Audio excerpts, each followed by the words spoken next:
அப்போ இப்போ வடநாட்டுக்காரங்களே இங்கே வேணாம், நீங்கள் சொல்கிற கருத்தையும் அப்படியே எடுத்தாலும் தமிழ்நாடு முதலமைச்சர் சொல்கிறதே சொல்கிற அப்போ அதுபடி பார்த்தாலும் நீங்கள் இங்கே அவங்கள வைக்க முடியாது. அதே மாதிரி நம்ம ஆளுங்க மும்பையில் இருக்கிறாங்க. இப்போ மும்பையில் நீங்கள் பார்த்தீங்கன்னா நம்மளால எம்எல்ஏவாகவே இருக்கார் தமிழர். கண்டிப்பாக.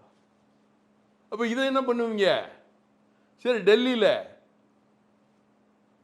அப்போ இதுக்கெல்லாம் என்ன பண்ணுவீங்க? அப்போ இது வந்து ஆல் இண்டியா லெவலில் நடக்கிற ஒரு சட்டம்.